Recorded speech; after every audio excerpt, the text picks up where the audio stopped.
भाई उस वक्त की मार्केटिंग बड़ी तगड़ी होती थी। एक ऐसा टाइम था जब इंडिया में लोगों के पास घी की कमी थी नहीं, क्योंकि उनके पास अपने अपने जानवर थे। लेकिन भाई सब धीरे धीरे अपने जानवर बेचने शुरू कर दिए और तभी से कमी आने लगी घी की। पर उस वक्त एक कंपनी थी ब्रिटिश, जिन्होंने भाई साहब इसका हल निकाल लिया।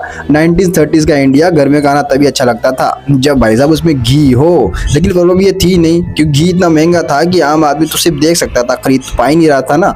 और यहीं से ब्रिटिश कंपनी यूनिलीवर नाम से वो एक नोटिस करती है कि भाई अब ले लिया जाए मजा। उन्होंने ऑप्शन दे दिया सस्ता घी का। यहीं से पैदा होता है डालडा नाम का एक घी, जो एक प्रोसेस्ड वेजिटेबल ऑयल था, जो दिखता तो घी के जैसा ही था और इस्तेमाल भी लगभग वैसा ही होता था, लेकिन कीमत भाई साहब आधी थी।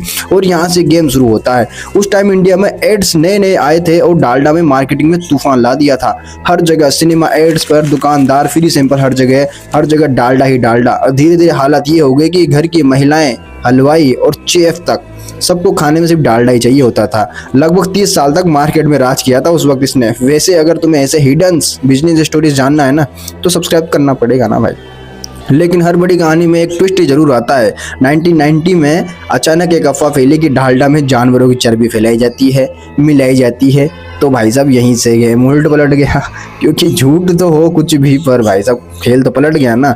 भरोसे टूटने लगे लोगों के। उसी टाइम मार्केट में रिफंड ऑयल भी आ गए थे। बस यहीं से डालडा का डाउनफॉल चालू हो गया था और आखिरकार 2003 में यूनिलीवर को डालडा बेचना पड़ा। और सोचो, जिस प्रोडक्ट ने कभी पूरे इंडिया की रसोई बदल दी थी, उसकी शुरुआत सिर्फ इसलिए हुई थी क्योंकि